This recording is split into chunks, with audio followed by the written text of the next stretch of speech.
contre la finance et pour la France. Tout le monde aime la police quand dans l'insurrection elle se glisse contre la finance et pour la France. Contre la finance et pour la France. Pour la France. Contre la finance et pour la France. Tout le monde aime la police quand dans l'insurrection elle se glisse contre la finance et pour la France. Olá, amigo, camarada da Rádio Web Rebelde. A gente está começando nosso segundo programa Entre Fronteiras aqui na nossa Rádio Web Rebelde, um programa que a gente está sempre discutindo assuntos ligados à questão política internacional, todo o contexto que envolve também a América Latina nesse contexto geopolítico. E hoje a gente tem mais um convidado e a gente vai poder estar discutindo algumas questões atuais desse momento, esse final de 2018, começo de 2019. Aqui comigo, professor Fábio Sobral, ele que é economista, professor de economia e também de economia ecológica. Tudo bem, Fábio? Tudo bem, Alan. Uma felicidades aos ouvintes. Você teve há pouco tempo lá na França, né? Na França, onde a gente sabe que está acontecendo o movimento dos chamados coletes amarelos, né? O Gilets jaunes, lá na França, que são pessoas, geralmente pessoas de classe média da França, que estão protestando principalmente contra a política econômica do Emmanuel Macron, né, presidente francês, principalmente no que tange a questão dos impostos sobre os combustíveis, né? E eu queria perguntar para você inicialmente, né, a sua impressão, né, você que esteve na França, passou alguns dias lá, qual a impressão que você tem dessa agitação na França nesse momento e a popularidade aí do Macron caindo nesse momento? O que é que significa para a França e para a Europa um movimento como os coletes amarelos nesse momento? Fábio? A minha avaliação, Alan, é que, na verdade, esse grupo social ficou sem representação política e sem representação político-partidária. Os partidos, de modo geral, tradicionais, a direita e a esquerda na França, se burocratizaram e passaram a implementar políticas absolutamente semelhantes, essencialmente as políticas determinadas pelo Banco Central Europeu, que é dirigido a partir das corporações, tanto que o seu presidente, o Mário Draghi, é um ex-diretor internacional do banco Goldman Sachs, que é o maior banco, talvez o maior banco de investimentos do mundo. Então, representa um setor do capital financeiro muito forte, que depende intensamente de austeridade, de apertar o cinto das camadas médias e das camadas mais baixas. Então, é uma revolta contra a perda de possibilidades, é uma revolta contra esse arroxo, vamos dizer assim, essas medidas de austeridade. E as pessoas, por não terem uma representação que defenda as suas vozes, acabaram se rebelando individualmente e coletivamente sem uma direção, sabe? Isso estoura numa medida concreta. Aqui no Brasil estourou os 20 centavos na passagem, né? E lá na França estourou por esse imposto sobre os combustíveis, principalmente no interior da França, onde as pessoas dependem muito de automóveis.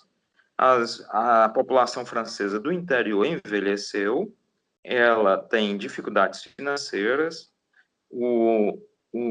a atividade agrícola tem sido prejudicada devido à concorrência de outros países, e esse envelhecimento da população exige que elas precisem se abastecer em distâncias cada vez maiores, na ida às cidades, às pequenas cidades, comprar o que precisam.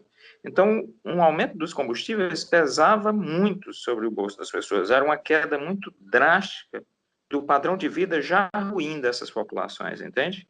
Então, é uma revolta justa, né? É interessante, nós vivemos numa época tão dialética, porque você diz assim, puxa, um imposto sobre os combustíveis é bom porque diminui a emissão de gases de efeito estufa, né?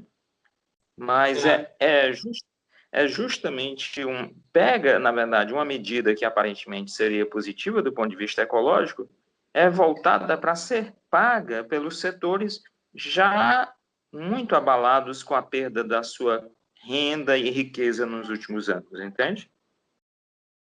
Então, na verdade, Fábio, o que a gente está observando aí é que existe realmente uma perda dessa classe média, porque a gente sabe também que na França o Estado é muito presente, né? Seja no próprio setor dos transportes, no setor da educação, na cultura, mas existe também um arroxo sobre essas classes médias, ou seja, os coletes amarelos, né, representam principalmente essa classe média que está, vamos dizer, sendo prejudicada nesse momento, é a classe média francesa que está fazendo esse movimento, promovendo um movimento como esse?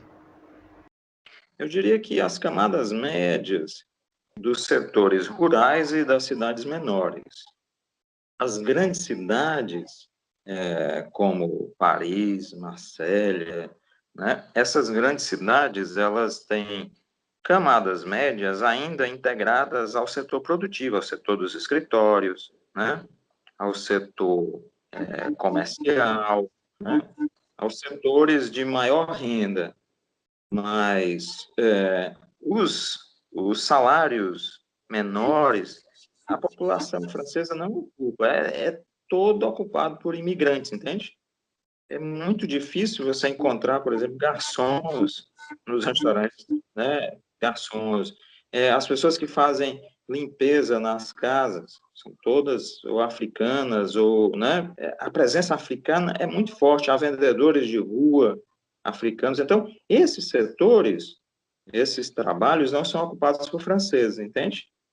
E os setores médios das cidades têm conseguido se encaixar numa realidade que é cada vez mais dirigida pelo capital financeiro e por um consumo de luxo. As lojas nas ruas francesas são lojas de consumo de luxo, entende? De grife. É impressionante a presença, aquilo é um shopping a céu aberto dentro vamos dizer, de prédios históricos. Então, não tem o mau gosto dos shoppings, né? São lojas de extremo bom gosto, mas são lojas de um shopping a céu aberto. E com trabalhos menores ocupados por imigrantes. Já as populações do interior, quer dizer, estão perdendo devido à presença da União Europeia e as importações de produtos agrícolas e agropecuários de outros países, eles vão perdendo espaço, vão perdendo renda, né? Vão envelhecendo, como eu disse, sabe? Eu vou fazer uma comparação meio estranha, mas é um fenômeno muito semelhante ao que ocorreu no Império Romano Antigo, onde as populações, os mais jovens, tinham que ir para a guerra. Na verdade, na França, os mais jovens foram para as cidades, e o campo envelheceu, a produtividade caiu, as pessoas têm renda menor, participam menos da vida econômica francesa, sabe? Do ponto de vista político, né, tem como a gente definir esse movimento, ou seja, ou é um movimento que ainda está, por exemplo, como aconteceu no Brasil. No Brasil a gente teve justamente naquele período 2013 ali o início de um movimento social vinculado à questão da passagem, como você falou, mas a gente viu que depois houve uma tomada pela direita que acabou resultando em outras consequências políticas aí depois de alguns anos, né? É um movimento de esquerda, é um movimento de direita. A direita, pelo que eu já li em alguns jornais, tentou cooptar esse movimento e não conseguiu. Como é que a gente pode ver do ponto de vista político, né? Já que a França elegeu o Macron há algum tempo atrás e agora nesse momento tende a fazer essa insurgência contra o governo. Como é que politicamente se define um movimento como esse? Ou não tem uma definição ainda? Como eu disse, essa população é uma população já de uma certa faixa etária, acaba sendo uma população mais conservadora, né? Menor integração com os setores imigrantes, tende a ver muitas vezes o imigrante como um adversário, mas na verdade não é, porque os empregos são distintos, certo? O imigrante não ocupa os empregos dos franceses, os franceses não assumem os empregos que os imigrantes ocupam, né? Essa contradição é falsa, é criada pela direita europeia, principalmente pela pela direita dirigida pela Le Pen, né, Jean-Marie Le Pen, a Marine Le Pen, e é interessante que as TVs, pelo que eu vi lá, acabam fazendo um esforço enorme para que o movimento se referencie na direita. Tanto que a maior parte das entrevistas que eu vi era desse grupo de extrema-direita, da Marine Le Pen, o que ela opinava. Havia um esforço enorme da mídia para que esses setores fossem incorporados e passassem a ver a Marine Le Pen como a sua representante, a representante da sua voz, mas acabou não funcionando, pois as reivindicações passaram a entrar em uma área que a direita rejeita. Foi interessante esse movimento. O que diferenciou de 2013 no Brasil, o que diferencia lá, porque eles foram para reivindicações trabalhistas, aumento salarial, entende?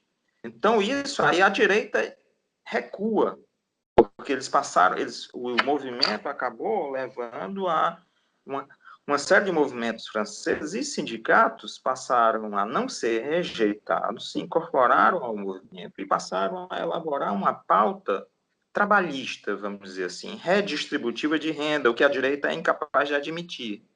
Então, essa foi uma diferença muito grande. Não sei, aí, por não ter vivido o movimento, não sei se devido à própria, vamos dizer assim, é uma diferença muito grande entre as camadas médias brasileiras, extremamente dirigidas há muito tempo por órgãos de imprensa extremamente enviesados, né? E na França, onde, vamos dizer assim, há uma compreensão política muito maior, um país que passou por uma revolução, um país que tem uma formação social muito grande, um país que tem um setor público muito bem, ou talvez o melhor setor público do mundo ocidental, né? Desde a reestruturação feita por Napoleão Bonaparte, já quando ele cria a Escola de Administração Francesa, né? A administração pública francesa se destaca, entende? Então, há elementos diferenciados de um sistema selvagem e agressivo, como é o capitalismo no Brasil, né? Então, as pessoas sabem que podem perder elementos sociais importantíssimos conquistados a partir de muita luta. Luta, inclusive, não só lá na Revolução Francesa, mas luta contra os nazistas, entende? Quer dizer, foi uma luta, aquilo é uma revolução também. As pessoas esquecem que aquilo não é só a resistência francesa, é um movimento também de defesa da cultura francesa. Então, a cultura está presente em todos os locais, a discussão, o debate, o aprofundamento. Você encontra a arte e a cultura em todos os campos. Uma coisa que eu queria... Que é justamente nesse, vamos dizer, no esteio dessa questão das manifestações, né? Estudiosos, né, têm lançado livros aí sobre a chamada guerra híbrida. E um dos passos para a chamada guerra híbrida, uma das etapas da guerra híbrida, seriam as chamadas revoluções coloridas. Como aconteceu a Primavera Árabe, como aconteceu no Brasil em 2013, em que um movimento se cria, um movimento supostamente independente se cria, mas há uma intenção de desestabilização e, no final, derrubar um governo, mudança de regime. Segundo esses teóricos, seria uma dessas etapas para depois partir para uma guerra não convencional e, a partir disso, aí, conseguir atingir o alvo, né? Você acha que um movimento como os coletes amarelos tem algo a ver com essa guerra híbrida? A gente está diante de um levante que, na verdade, tem interesses outros aí por trás, que pode ser cooptado, ou realmente um movimento popular e que realmente vai sustentar suas pautas até o final? Você vê alguma relação desse tipo, Fábio? Eu não acho, porque há um jornalista francês que tem bons artigos, chamado Thierry Meyssan, numa rede chamada Rede Voltaire, né, que é o filósofo francês, Voltaire, tem até em português, e ele, com documentos diplomáticos, mostra que, por exemplo, a tentativa de derrubada do governo sírio se deu lá em reuniões 2011, 2012, promovidas no Catar, certo? Ou no Catar, ou nos Emirados Árabes. Então, essas revoluções foram, é claro que expressam revoltas particulares dos países, né? há uma degradação do poder de compra em vários países, há um abandono, e no mundo todo tem ocorrido o abandono de parcelas da população e parcelas que têm se integrado a esse mundo financeiro, né? A direita tem sabido explorar isso com a ideia de que esses são os globalistas, como se a direita fosse diferente do setor financeiro, sabe? É uma esperteza, como se ela fosse defensora dos direitos locais. Não, é mentira, né? É uma mentira absurda. Então, muitas dessas revoluções foram planejadas, tanto que as revoluções que foram contra os interesses do capital financeiro, como no Iêmen, né? A Arábia Saudita interveio de forma violenta, né? E até em Israel houve uma revolta, né, da juventude israelense, e o governo promoveu uma intervenção muito violenta. Na Jordânia também, né? Então, onde não interessava, essas revoltas não foram fomentadas, mas onde interessava desestabilizar regimes não alinhados ao capital financeiro e aos Estados Unidos, Ucrânia, né, Líbia, Síria, principalmente, né? Isso foi levado adiante. Tentaram na Turquia, mas o governo turco, com o Erdogan... Quando a gente fala assim, parece que eu sou favorável ao Erdogan, mas não. Mas com o governo turco já sabia dessa tentativa e deu um contragolpe, né? Os setores militares que tentaram golpeá-lo, certo? Então, se tornou uma forma da CIA promover a derrubada de governos adversários, a instauração do caos nesses locais e, com o caos, a divisão dos territórios e o domínio de riquezas minerais, principalmente. Então, essas revoluções, chamadas revoluções, muitas delas foram promovidas para desestabilizar regimes adversários dos Estados Unidos, entende? Na Líbia, por exemplo, o Gaddafi queria implementar uma moeda, a moeda líbia, o dinar, lastreada em ouro, para ser uma alternativa ao euro, né? Aí o que é que a França faz? Rompe o acordo, o Sarkozy rompeu o acordo com o Gaddafi. O Gaddafi tinha dado dinheiro para a campanha do Sarkozy. O Sarkozy pega o dinheiro que está nos bancos franceses e usa esse dinheiro para financiar os bombardeios ao território líbio, bombardeando com dinheiro líbio, né? O jornalista Pepe Escobar conta essa história no livro O Império do Caos, né? Então, a direita tem tentado se aproveitar de qualquer movimento social. Ela percebe que já não é possível conter os movimentos sociais simplesmente a partir das forças militares. Então, ela se infiltra. Ela adotou até a tática da infiltração, né, nos movimentos sociais. Mas, no caso da França, isso acabou indo contra os próprios interesses dela, né? E há uma independência, entende? Há também, Fábio, quem discuta essa questão dessa guerra híbrida, dessa desestabilização aí dos países do Oriente Médio, né, como você citou, né, Síria, mais recentemente, como na verdade uma forma de você cercar ali o alvo principal na geopolítica, que seria a Rússia. Ou seja, são a CIA, né, arma esse tipo de guerra não convencional, uma guerra desse tipo em países no cinturão, nos Balcãs ali, euroasiáticos. Na verdade, o alvo seria a Rússia. Faz sentido para você essa alegativa desse pessoal? A Rússia tem estabelecido essa aliança com a China, principalmente, né, na União Euroasiática, que a principal construção será a Rota da Seda 2, que é uma construção gigantesca interligando a Ásia à Europa, né?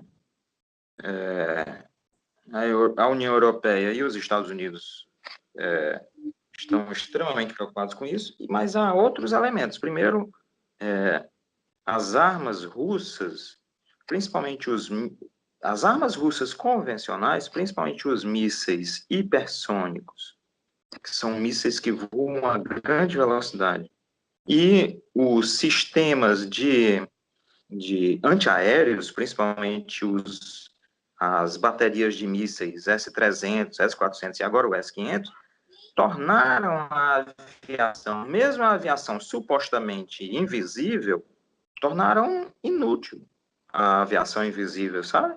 Então, Israel, por exemplo, que bombardeou o território sírio, dizendo que estava atacando o Irã, quando, na verdade, estava favorecendo o Estado Islâmico, o Daesh, né? Atacou mais de 700 vezes o território sírio. Ela já não pode atacar desde setembro, Israel não promovia um ataque. Aí promoveu semana passada com 4 jatos israelenses F-16 voaram atrás de aviões comerciais, lançaram bombas. Então, os sistemas antiaéreos sírios puderam atacar as bombas, mas não puderam atacar os aviões israelenses. Mas já não há segurança. Isso determinou, inclusive, que os Estados Unidos perderam a guerra na Síria e vão se retirar. O Trump já anunciou a retirada das tropas americanas da Síria, tanto que o secretário de defesa, se eu não me engano, James Mattis, né, James Cachorro Louco Mattis, como ele é chamado, ele se demitiu. Então, você tem uma alteração geopolítica enorme. Você tem uma Rússia que, com armas convencionais, superou os Estados Unidos, e, ultimamente, com o anúncio das ogivas nucleares hipersônicas, chamada Avangard, ela também superou de forma nuclear os Estados Unidos. Então, os Estados Unidos está atrás da corrida armamentista nesse momento e atrás da corrida econômica diante da China, o que o coloca numa posição de recuo, entende? Uma posição de recuo. Então, a tática da CIA, tanto que a CIA está em guerra aberta com o Trump, né? O jornalista saudita que foi morto no consulado da Arábia Saudita, o Khashoggi, em Istambul, era jornalista do Washington Post, e que, segundo o Pepe Escobar, quem é do Washington Post é da CIA, é o órgão oficial da CIA. O Trump defendeu o príncipe Bin Salman da Arábia Saudita por tê-lo matado, e a CIA está em revolta contra isso, sabe? Então, o que a gente observa é uma alteração geopolítica muito grande no mundo. Os próximos 5 anos serão absolutamente inusitados, entende? Inusitados. E os coletes amarelos na França poderiam acelerar esse processo se isso levasse não só à derrubada do Macron, mas a um movimento mais forte de saída da União Europeia, né? Então, seria um baque enorme, nós estamos acompanhando um dos momentos mais dramáticos da história mundial, certo? E ninguém sabe exatamente para onde caminha. E muitas vezes a gente não sabe de quem está do lado de quem. É muito confuso. Fábio, eu queria agradecer a você. A gente tinha até outros temas aqui para debater, mas a gente não tem mais muito tempo. Eu queria agradecer a você, reforçar aqui um convite para você participar novamente do programa Entre Fronteiras, para a gente voltar a discutir temas como esse, discussões geopolíticas aqui. A gente também deve discutir a questão da América Latina, que está inserida nesse contexto também. E faz aí o seu encerramento, algo mais que você queira falar em relação a esse momento político que envolve a Europa e também a América Latina e a relação com os Estados Unidos. Eu que agradeço, estou à disposição. Tem tanta coisa para a gente debater. Nós temos que debater, por exemplo, a situação inglesa.